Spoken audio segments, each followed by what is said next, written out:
Muito boa noite a todos nesse dia 31, né?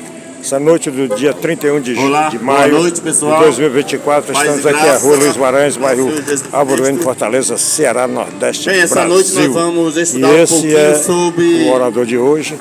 Vamos meditar um pouquinho Francisco sobre José. Escolha ou predestinação, né? E às vezes as pessoas acreditam vamos ouvir agora que a alguns oratória foram do pastor predestinados para Francisco sofrerem, José aqui no culto para morrerem, ao ar livre. e outros foram predestinados para viverem e para serem abençoados. Aí a pergunta é: será que o Deus eterno, o Deus bondoso, o Deus misericordioso, o Deus que perdoa, que abençoa, que criou tudo isso para o nosso benefício, é um Deus que criaria um ser humano para sofrer? Será que entraria na mente do ser humano algo tão equivocado, de uma forma tal, que viria a pensar que Deus criou alguns seres humanos para morrerem?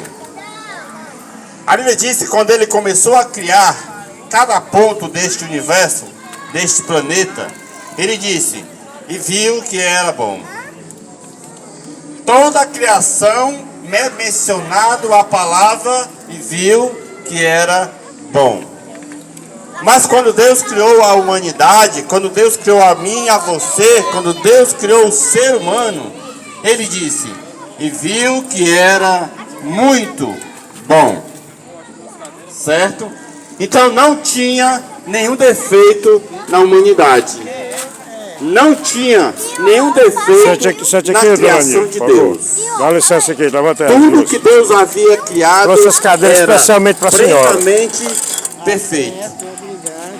Não tinha nenhuma mancha de pecado. O homem era muito bom. A criação do homem foi muito boa.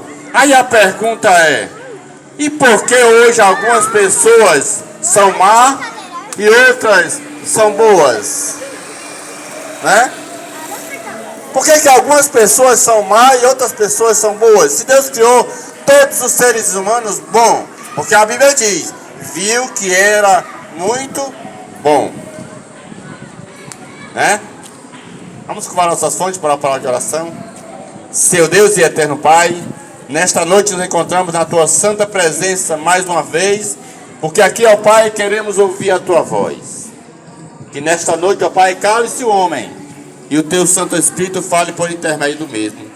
Fala, Pai, aos nossos corações, às nossas mentes, e nos faz entender, ó Pai, a Tua santa e boa vontade para as nossas vidas. Estas bênçãos nós te rogamos em nome de Jesus. Amém. Amém. Efésios capítulo 1, verso 11 e 2. Verso 11 e 12. Efésios capítulo 1, verso 11 e 12. Esse é o professor Francisco José, integrante da Igreja Adventista do Sétimo Dia de Fortaleza, Ceará, Nordeste, Brasil, nesse dia 31 de maio de 2024, no culto ao ar livre, exatamente aqui na Rua Luiz Guimarães, bairro Álvaro N. Capítulo 1, verso 11 e 12, diz assim: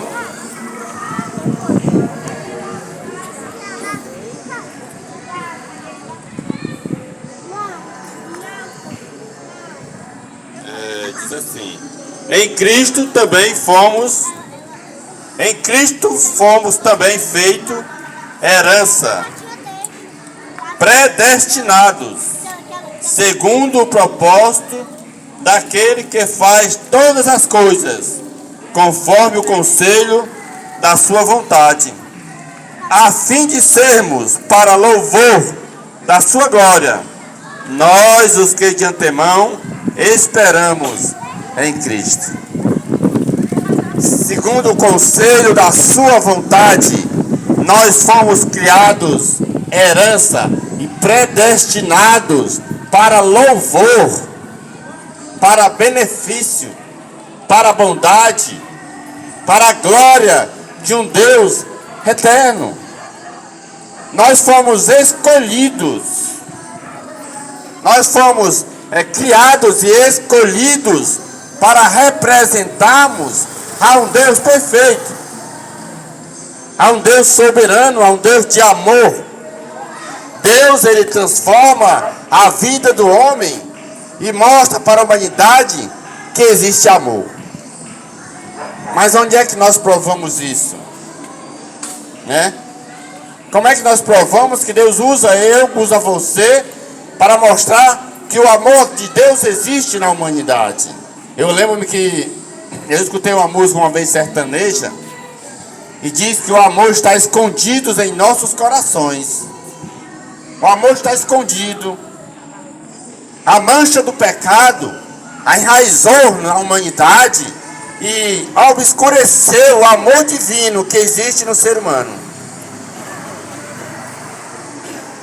Mas quando aconteceu isso? Porque o homem saiu das mãos de Deus perfeito. A Bíblia deixa bem claro em Gênesis capítulo 1. Mas Gênesis capítulo 2, verso 15 e 16, diz que Deus tomou o homem, pegou o homem, depois de criado, perfeito, e colocou no jardim do Éden. Gênesis capítulo 2 diz isso, 15 e 16. E colocou no jardim do Éden, no paraíso de Deus.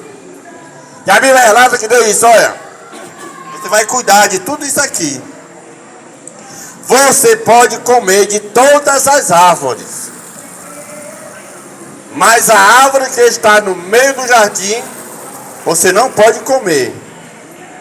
Porque se você comer desta árvore, o que foi que ele disse? Certamente morrerás. Efésios capítulo 1, verso 11 e 12 diz que o ser humano foi predestinado, em outras palavras, em outra língua, em outra tradução, para viver. O homem foi criado para viver. Deus não tinha a morte no plano da humanidade. Deus não tinha planejado a morte para o homem. Deus não tinha nem planejado a morte. Aí você, mas quando a morte vai existir? Aí Deus diz: certamente se comeres, morrerás. Aí a história vai mais além um pouquinho. E diz que a serpente, lá em Gênesis capítulo 3, se eu não me engane,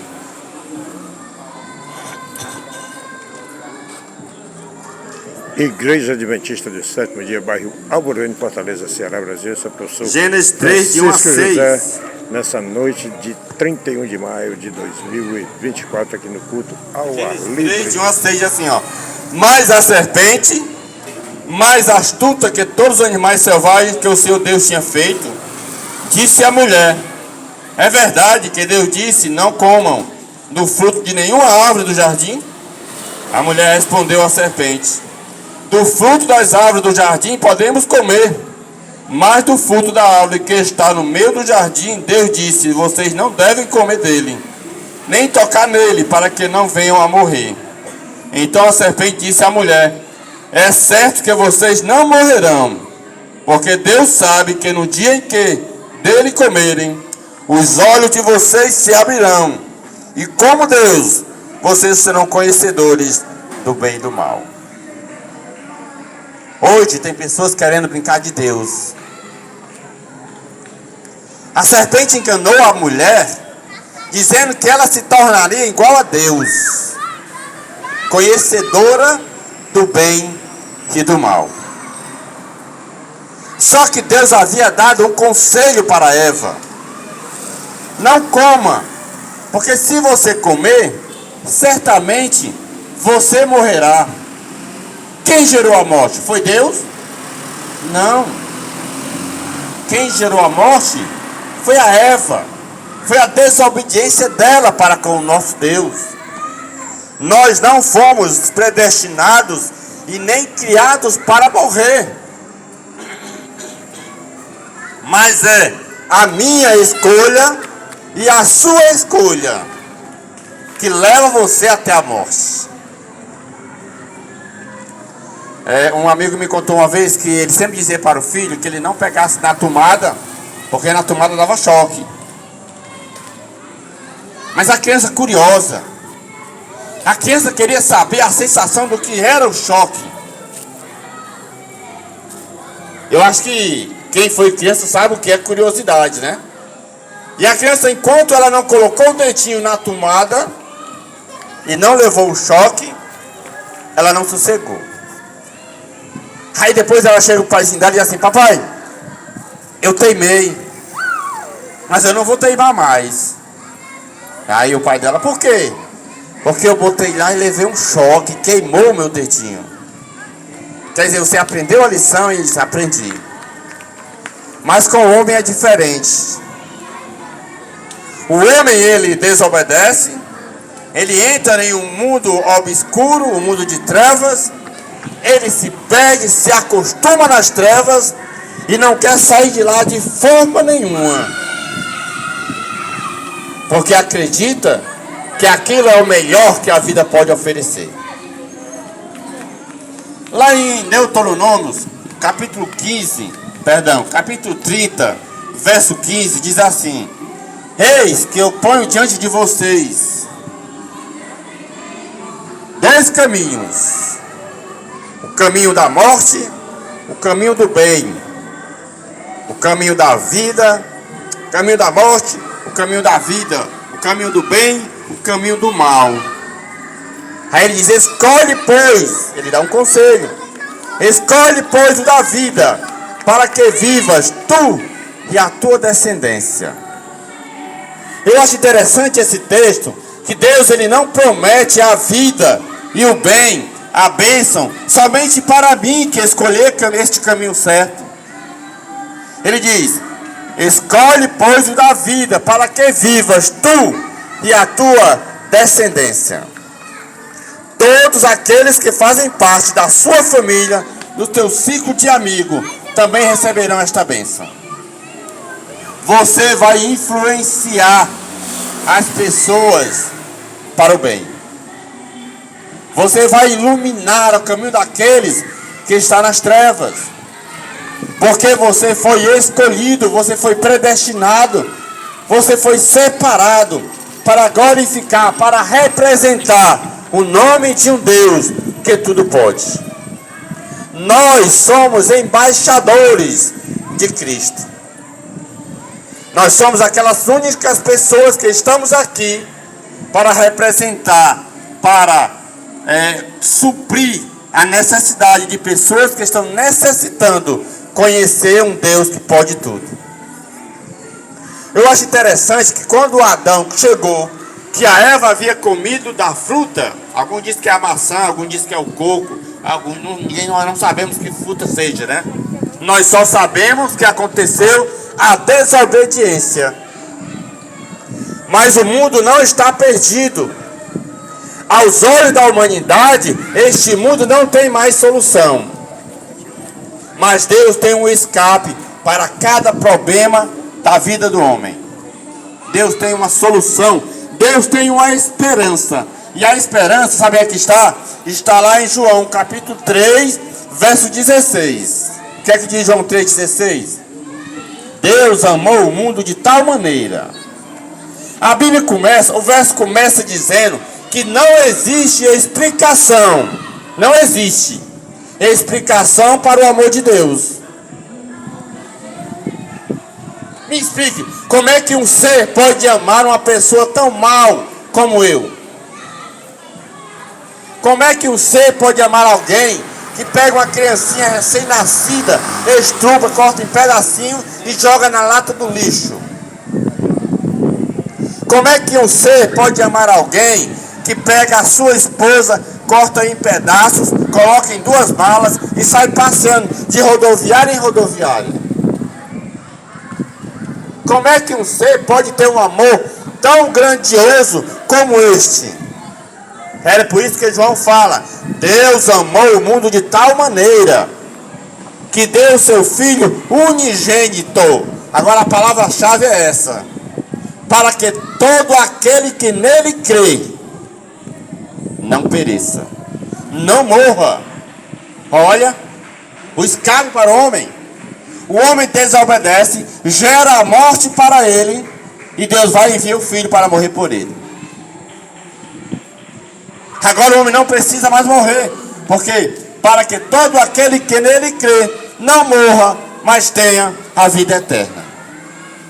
Deus te dá de volta a vida eterna que você perdeu lá no Jardim do Éden. Aí você diz, não, mas não foi eu que perdi no Jardim do Éden. Foi a Eva, foi o Adão. E você não tem desobedecido a esse Deus também? Será que eu não tenho desobedecido a esse Deus também? Porque não foi só Adão e Eva que comeram a fruta. Qual é a fruta proibida da sua vida? Eu não sei qual é a sua, eu sei qual é a minha. Eu não sei qual é a árvore proibida da minha vida, eu não sei. Mas eu não sei qual é a árvore proibida da sua vida, mas eu sei qual é a árvore proibida da minha vida. Por exemplo, Deus disse para Eva, olha, Eva, não chegue perto dessa árvore. Não coma desse fruto, porque se você comer, certamente você vai morrer. Aí Eva ia caminhando com Adão e Eva. Eva ia caminhando com Adão no Jardim do Éden, ali, na viração do dia, passeando, cuidando das plantas, das frutas, das flores, das rosas. E aí Adão percebeu-se e deixou Eva para trás. Tem um outro verso que diz na Bíblia que não é bom que o homem esteja só. Nesse momento, o homem se distanciou da sua esposa. E a esposa se distanciou do esposo. E ambos ficaram distantes. Eles não foram criados para estarem distantes. Eles foram criados para estarem unidos. E a Eva estava lá admirando a árvore que Deus havia dito que ela não comesse daquele fruto. Aí a serpente vem com a sua astúcia, engana ela, ela come, ela leva para Adão, e agora o que acontece? Adão se esconde quando escuta a voz de Deus. Quando é que você se esconde de alguma coisa? Quando? Quando erra. Quando você está fazendo algo errado. Quando você sente vergonha. Adão e Eva se esconderam quando sentiram que Deus estava chegando. Na viração do dia, Deus ia pessoalmente conversar com Adão e Eva. Olha, hoje você também tem esse privilégio. Você tem o acesso diretamente a Deus. Você não precisa mais confessar pecado para ninguém. Porque Jesus, quando ele morreu na cruz, ele abriu acesso a Deus, a você direto. É DDD, descagem direta a Deus. É a oração do cristão. Não preciso mais a um homem dizer, olha, eu fiz isso. Não preciso. Eu coloco o meu joelho no chão e digo, Senhor, eu pequei, me ajuda, eu sou fraco, me perdoa, me salva. E automaticamente a salvação é sua. E aí o homem se esconde. Aí lá em Gênesis capítulo 3, verso 9, Deus diz assim, Adão, onde é que tu estás? Samuel, onde é que tu estás? Adriano, onde é que tu estás? Francisco, onde é que tu estás? Aí eu pergunto para você, Deus não sabia onde Adão estava? Salmo 139 diz que Deus nos conhece, Ele nos sonda, Ele conhece a palavra antes de sair da minha boca. E por que Deus pergunta naquele momento, em Gênesis capítulo 3, verso 9, onde era que Adão estava? Qual é a resposta de Adão? Senhor, estou aqui. Por que tu está escondido, Adão? Senhor, eu tive medo, tive vergonha e me escondi. Mas quem foi que te mostrou que tu estavas nu? Deus pergunta para Adão, quem mostrou a ele que ele estava nu? Adão era cego? Não, Adão não era cego. Mas o pecado fez com que ele sentisse vergonha. O pecado havia tampado a visão dele. Agora ele não enxergava mais a glória de Deus, que não permitia que ele visse a sua nudez. Ele era coberto com a glória de Deus. A glória de Deus o envolvia e ele não percebia que estava nu. Ele não percebia o seu pecado. Mas após ele ter desobedecido, a glória de Deus se retirou da sua pessoa. E isso acontece comigo e com você. quando nós pecamos, quando nós fazemos algo que não é do agrado de Deus. Quando eu minto para minha esposa, quando eu faço algo contra meu filho, quando eu faço algo contra o meu pastor, o meu ancião, o meu irmão, quando eu machuco alguém, a glória de Deus se retira de mim. Não porque queira, não. Existe um texto na Bíblia, não lembro onde está, mas eu acho que é Salmos 33, verso 12. Não lembro agora no momento. Que diz que Jesus diz assim, ó: Deus meu, por que me desamparastes? O próprio Jesus fala que Deus o Pai havia desamparado a ele. Mas por que Jesus sentiu o desamparo do Pai? Por que muitas vezes eu e você nos sentimos abandonados por Deus? Por que o ser humano às vezes pensa que Deus deixou ele sozinho? Por que a humanidade pensa que Deus criou ele e deixou a Léo? Não está mais nem aí para o homem, porque o homem não presta, o homem não vale para nada. Deus abandonou a sua humanidade agora por conta própria. Será que Deus fez isso? Não. Deus jamais abandonou o ser humano. Mas o pecado, lá em Isaías capítulo 59, verso 1 e 2 diz que a mão do Senhor não está encolhida para não poder salvar. A mão do Senhor não está encolhida. A mão do Senhor está estendida nesse momento para cada ser humano que existe na face da terra, para cada pecador, para cada homem ruim que existe por aí no mundo afora. A mão dele está estendida para salvar. E os seus ouvidos estão atentos para poder ouvir a minha e a sua oração, o meu e o seu clamor, o meu e o seu pedido. Mas são as nossas transgressões, os nossos pecados, as nossas desobediências que fazem separação de nós e o nosso Deus. É por esse motivo que o diabo, ele faz os seres humanos desobedecerem, quebrar os mandamentos de Deus. Porque o único meio que ele tem de separar o Criador da criatura é levando a criatura a desobedecer os seus mandamentos. Tem um único mandamento na Bíblia, em Êxodo capítulo 20, que é um mandamento com promessa. Vocês sabem qual é? Honra a teu pai e a tua mãe, para que se prolonguem os dias na terra que o teu Deus te dá. Agora, se você observar hoje, nesse exato momento, é o quadro que nós vemos aí hoje. Os filhos desobedientes, ingratos, irreverentes, malcriados. O meu não, graças a Deus, meu é uma bênção. Aqui na frente, eu tenho que falar que o meu não é dessa forma, porque ele não é, graças a Deus, né? Nasceu no berço adventista, ele dormia ali na igreja, no chãozinho da igreja comigo, trabalhando, né? Então ele é uma bênção, graças a Deus. Eu não tenho trabalho com ele, não, tem 13 anos. Ele prega também nas igrejas por aí, prega nos cantos onde nós vamos. E então ele é uma bênção, então eu não tenho que falar isso não. Mas realmente hoje a adolescência está se perdendo, porque não levam a sério. Aliás, os pais não envolvem eles nos princípios, e às vezes até envolvem, mas as influências o arredam daqueles princípios.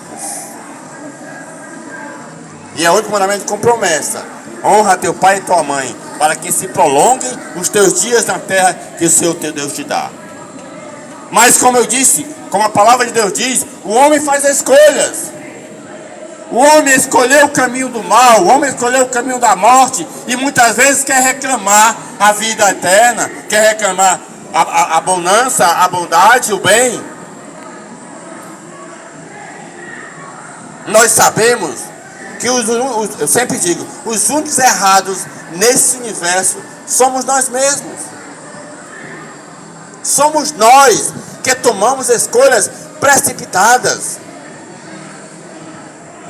Deus está ali pronto para nos atender, para nos acolher, para nos dar um seu abraço de amor, nos envolver com a sua glória e nos dar uma vitória certa.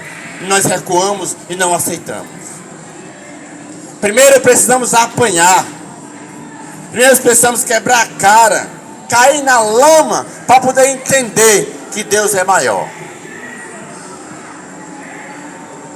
Foi preciso, a mensagem passada que eu falei aqui, foi preciso o filho pródigo sair da casa do pai. E a Bíblia diz que ele foi para bem longe, passar necessidade, passar humilhação, para entender que tinha um pai em algum lugar desse universo que o amava. Será que é preciso você chegar também a esse ponto? Cair na lama, ser humilhado, para entender que existe um Deus que te ama de forma incondicional? Será que é preciso eu passar por todas as coisas ruins para entender que existem braços de amor que querem me acolher? Lá em 2 Timóteo, capítulo 3. Igreja Adventista do Sétimo Dia do bairro Alvoreno, Fortaleza, Ceará, Nordeste, Brasil. Esse é o professor Francisco José, integrante do Grupo Caleb, pertencente à Igreja Adventista do Sétimo Dia. Estamos exatamente aqui à Rua Luiz Guimarães, Alvoreno, Fortaleza, Ceará, Brasil, no culto ao ar livre.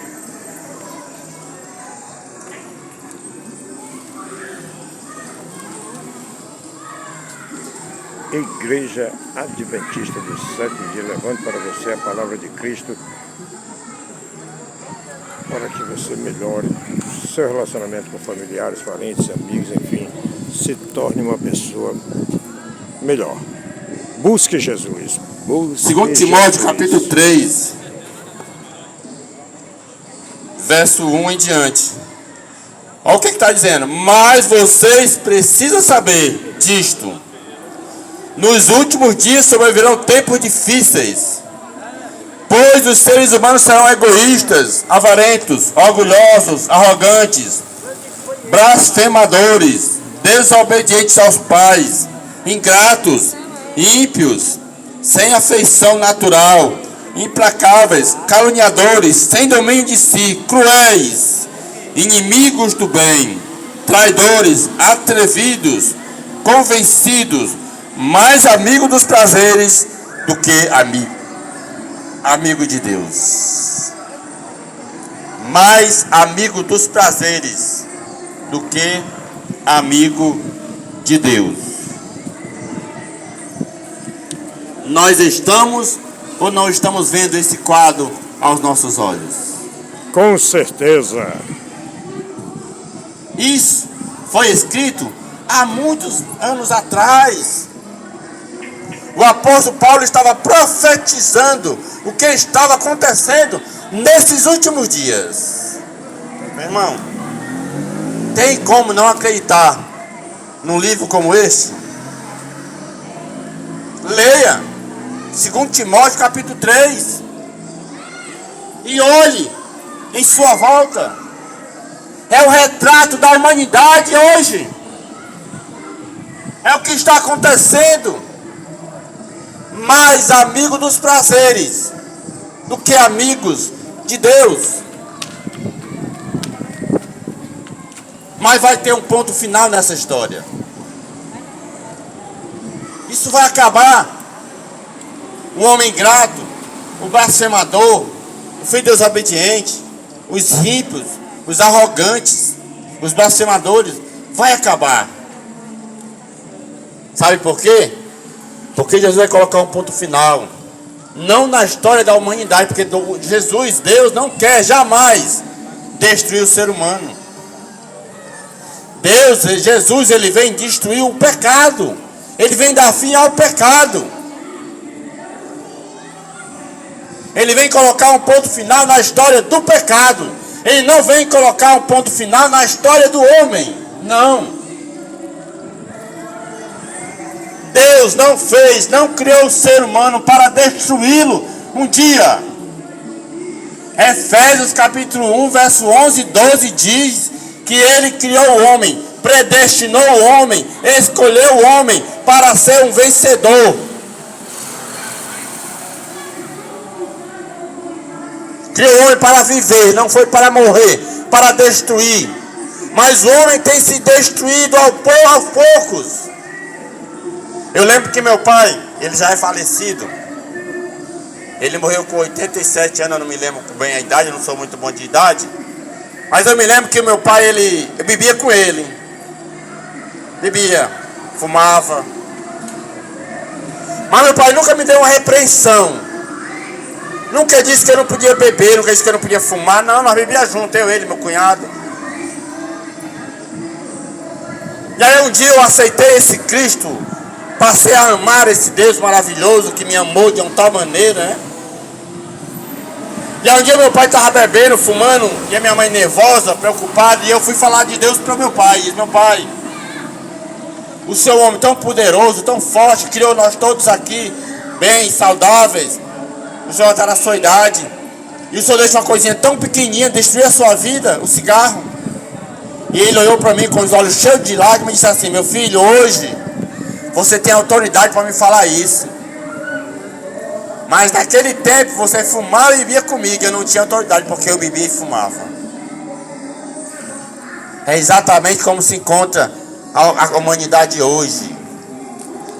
Os pais e filhos estão se perdendo junto. Não conhecem os princípios da sabedoria, que é o temor, o respeito a esse Deus maravilhoso. Mas aqui tem um texto na Bíblia, que eu, para terminar a mensagem dessa noite, Apocalipse 22, verso 12. Apocalipse 22, verso 12. Igreja Adventista do Sétimo Dia, culto ao ar livre. Esse é o professor. Nós temos o direito de fazer escolha. Nós não precisamos sofrer. Nós não precisamos ser destruídos. Nós não precisamos viver eternamente neste mal que causa este mundo aí fora. Jesus tem uma promessa para mim e para você. Jesus está voltando. E Ele quer que você essa noite entenda que o único meio de eu e você escaparmos deste mal, deste pecado, dessa destruição avassaladora, é aceitando a Jesus em nossa vida. Ele está voltando. Ele não demora. Ele prometeu e Ele vai vir. Mas o que é que Ele vai vir? Tem pessoas que dizem: Jesus já veio e os homens pegaram Ele e mataram, crucificaram. Ele não vai vir mais nesse mundo cheio de pecado. Ele vai vir sim. Sabe por quê? Porque Ele ama a mim e a você. Ele vai vir buscar a mim e a você. Olha o que é que diz Apocalipse capítulo 22, verso 12. Eis que venho sem demora, e comigo está a recompensa que tenho para dar a cada um, segundo as suas obras. Eis que venho sem demora, e tenho o meu galardão para dar a cada um, tenho uma recompensa para dar a cada um, segundo as suas obras. Reflita um pouquinho nesta noite. Quais são as suas obras? São obras boas ou são obras más? Hoje é o dia de nós decidirmos diante desse Deus maravilhoso. Esse é o dia de fazermos a escolha certa. Dizer: Senhor, até aqui eu tenho feito tudo errado. Até aqui eu não tenho conseguido acertar, Pai. Até aqui eu tenho sido jogado na lama. Mas eu quero ter teu filho, eu quero ser teu servo. Eu quero a partir de hoje em diante fazer coisas boas. Eu quero, Pai, nesse momento, aceitar a Ti em minha vida. Transforma o meu ser. Rasga essa história velha e reescreve uma nova história. Eis que venho sem demora, e comigo está a recompensa para dar a cada um segundo as suas obras. Que Deus abençoe a mim e a você nessa noite. Que nós possamos ter a certeza essa noite que Jesus vai vir buscar um povo salvo, um povo santo, um povo separado, um povo que escolheu tomar a decisão certa de andar nos caminhos do Senhor, de entender a santa e boa vontade de Deus na nossa vida. Qual é a vontade de Deus na minha e na sua vida? Qual é a vontade de Deus para nós? Por que Ele nos criou? Ele nos criou para nos amar, para nós sermos objeto do seu amor, e para nós sermos o objeto de transportar esse amor, transmitir esse amor para outras pessoas. E será que esta é a missão que eu estou fazendo aqui neste planeta, nesta terra? Será que eu estou mostrando que o amor vence o ódio? Porque nós percebemos aí fora assassino em cima de assassino, homicídios, roubos, furtos, crimes, violência. E lá em Mateus capítulo 24, verso 14 diz que por se multiplicar a iniquidade, o amor de quase todos se esfriará. O amor de quase todos se esfriará. Mas não vai ser o amor de todos que vai se esfriar, sabe por quê? Porque o amor de Deus não acaba. Independente que você queira ou que você não queira, esse amor, Ele vai continuar te amando de forma extraordinária. A única coisa que Ele não pode fazer é te salvar sem você querer, porque você é livre.